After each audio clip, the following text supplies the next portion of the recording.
La Chine a beaucoup de ressources encore financières, on dit 4 000 milliards de dollars de réserves.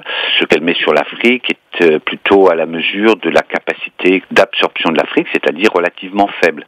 Parce que 60 milliards plus 15 plus 20, sans qu'on précise bien à quelle échéance, c'est ce qu'on appelle un effet d'annonce.